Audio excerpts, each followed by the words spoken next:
Hello and welcome again to my office. This is for all you scavengers out there.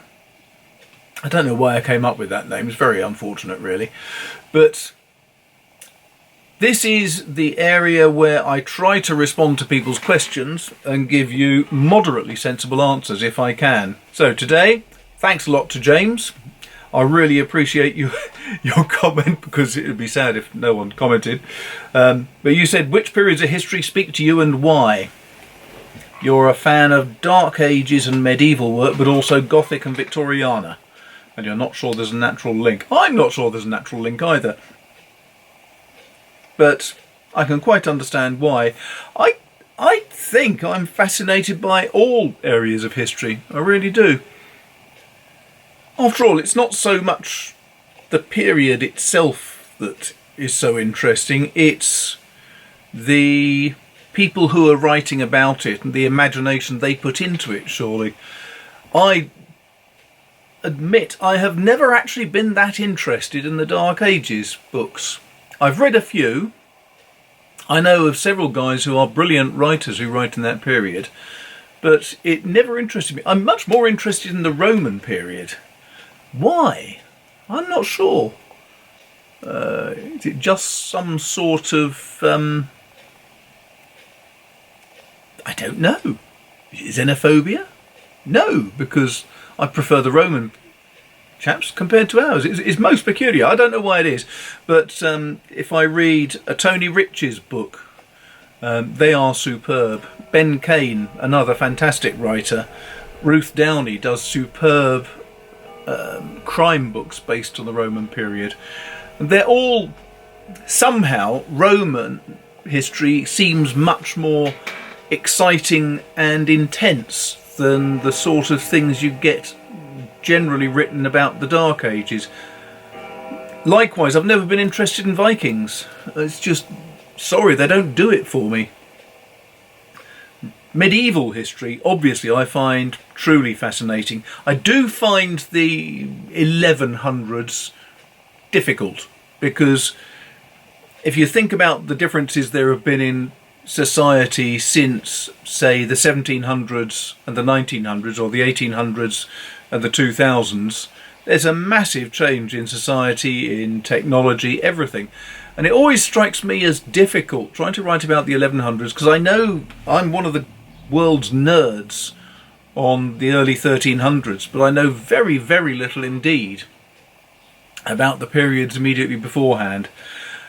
And from what you can make out, there doesn't seem to have been too much that was different, really.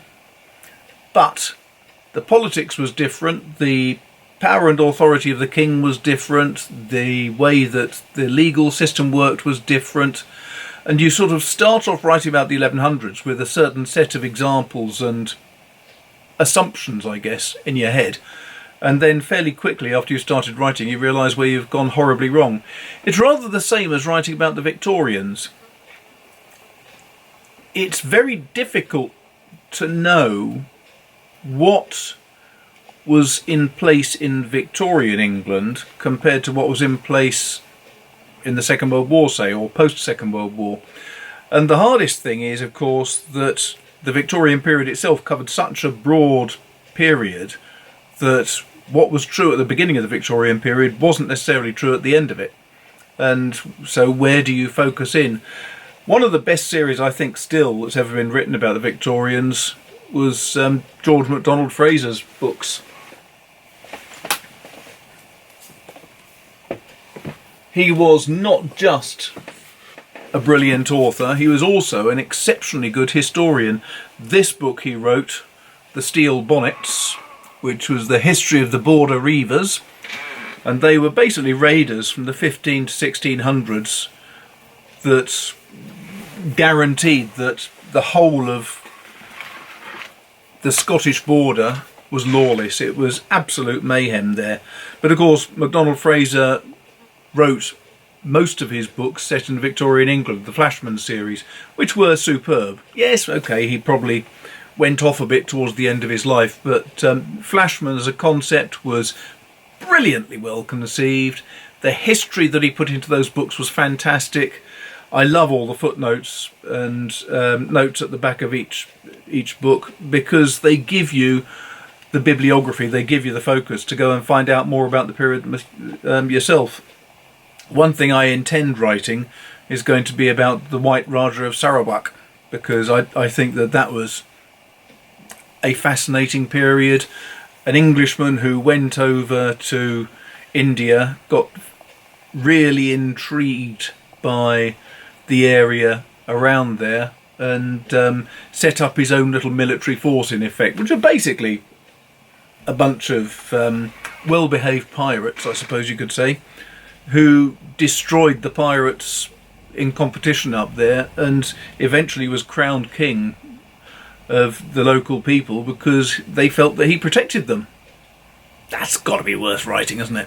The fact that he actually came from just down the road here in Devon is also a little bit of an incentive. It helps with the book sales if your local people actually know that you're writing about someone locally.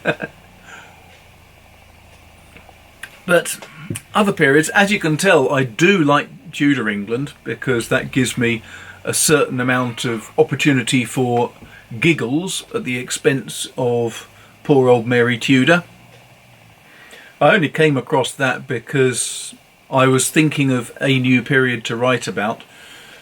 I knew that the sales of the Templar series had faded dramatically, and Simon and Schuster were doing nothing to market any of the new books. I mean, with the last book, the sum total of the marketing was one tweet. They didn't even put out a comment on Facebook. So, oddly enough, Pilgrim's War has never sold that well. That will change hopefully when a paperback finally comes out. But it's difficult when you're trying to find a new period to find a period that's fresh and interesting and which will not put people off, and actually has to be interesting to you as an author.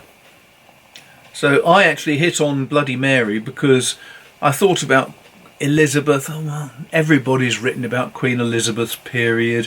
Lots of people have written about Henry VIII's period. Besides, it would feel like I was taking the mickey out of C.J. Sampson and the Shardlake series. So I thought, I don't really want to go to Henry VIII. And then I thought, well, what about the guys in the middle? Edward or Mary? Mary sounds better, because anyone who's got the name of Bloody Mary, I thought, name yourself after a drink, that's got to be worthwhile. So, okay, Bloody Mary it was. And as you can tell from reading the books, they're not entirely serious. They are quite frivolous crime, but they're entertaining and they make me laugh while I'm writing them. And I know a lot of other people like them because it makes them laugh too. So these are all good things. But the book I'm writing now, of course, is set considerably later, because I'm writing about Shanghai in the 1920s. And the reason why I picked that was that Shanghai has always been up here. It's always been at the back of my mind telling me, you need to write something about that. And I don't know what it was that really first attracted me to it. It was certainly something in my mind totally independent of watching Raiders of the Lost Ark, the second one in the series. The Temple of whatever it was, I think.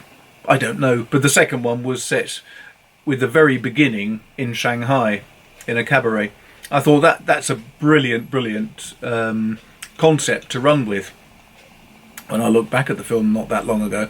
But Shanghai has always appealed to me, I think because of the whiff of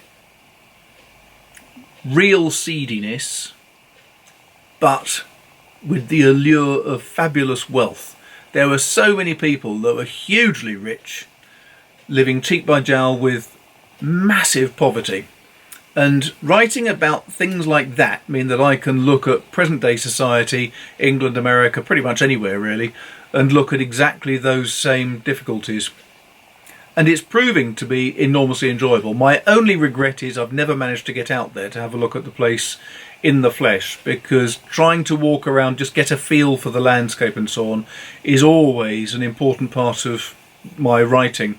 But with Shanghai, I can't do it financially. It's just too expensive to get out there. And even if I could, would I benefit hugely? I don't know, because it was a very different city back in the 20s. It was much more smoggy, I think, because there was a municipal power generator just up the road that was coal based, so it would have had yellow fumes around the city quite a lot. It was obviously not such a high-rise city as it is now. Nowadays you can see skyscrapers all over near the waterfront. In fact, the best bits of research I think I've found for Shanghai were watching the film Empire of the Sun, because the first few minutes of that film showed the Bund and the Garden Bridge and all of the madness and mayhem that was going on at the time. It's very difficult sometimes to put yourself back in time. For example, if I walk around Exeter, that's quite easy to imagine how it was, because there's an awful lot of maps that show you individual houses, and you can still go and find places like St Nicholas's Priory, still there. You can find things like the old city wall from Roman times, because 3/4 or more of that still exist. So you can walk around and get a general feel for how it did look and feel, and not smell, luckily, because it would have been a great deal smellier, especially with the tanneries over at X-Bridges. But going to a place like Shanghai, it's hard to get a feel for how it was now, because outside of the Bund, a lot of the city would have been really low-rise, as they called it then, native buildings, very small, maybe 2-storey, but nothing like the city as it is today. In those days you could go up one of the hotels, for example, and look out and you'd see just a mass of roofs going out into the distance, I imagine. But if you go up today, you can see the next tower block standing right in front of your hotel bedroom.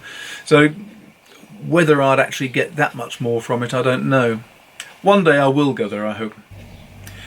I'm constantly reminded of the late, wonderful Harry Keating, who wrote the Inspector Goat books set in India. Goat. I think that's how you pronounce it, I'm not too sure. But Harry was a lovely guy, and talking to him, he wrote the first few books and he'd never been to India. He imagined it all, and apparently he imagined it very accurately, because even then, in the days before Google Maps and all of the wonderful things you can get nowadays to take you straight to an area, he started writing before the age of computers, or home computers anyway, and yet he managed to conceive of a place that was so true to life that his most popular fans are all set in India, and he was regularly invited to India to go and talk to people because he was enormously popular. So with luck, my books set in Shanghai may get published, and with even more luck, they'll get accepted by the readers even in Shanghai. That would be a thing, wouldn't it?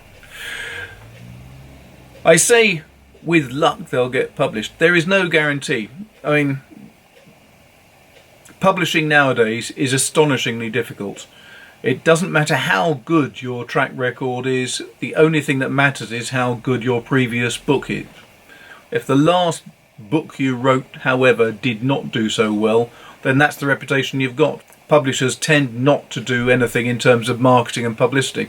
Without marketing and publicity, the books tend not to sell. So the publishers are happy to maintain a large backlist of books that they hold, but it doesn't necessarily do the author any good.